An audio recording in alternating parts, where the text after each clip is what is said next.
I wrote Time's March of Madness a few anniversaries ago, and originally called it Brackets.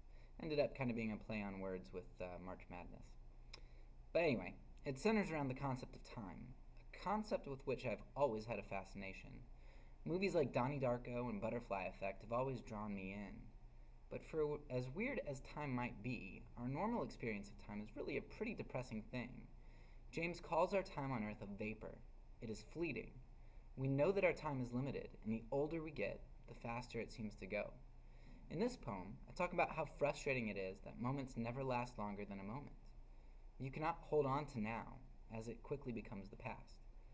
But at the same time, I temper this with explaining how frustrating life would be if we were stuck in the now. The passage of time creates a blank canvas that not only wipes away ill, but leaves room for the creation of good. Unfortunately, time will also wipe away the good. But that's why we are left with memories.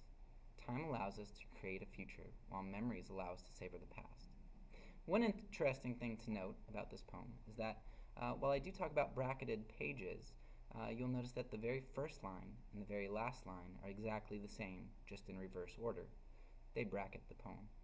So here it is, Brackets, or Time's March of Madness.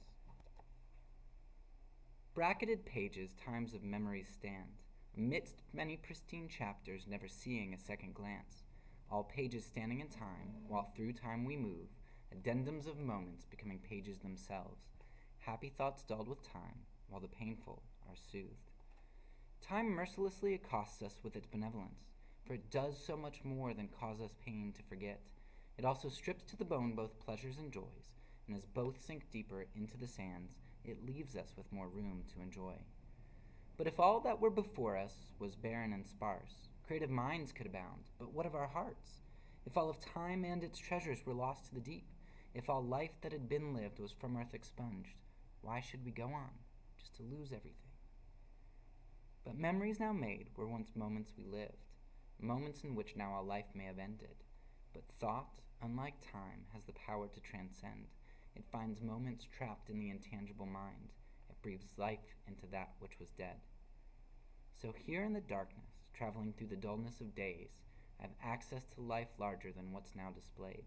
For moments now slump into a form plain and glib. They humbly bow, as right there before them stand memories of times, pages bracketed.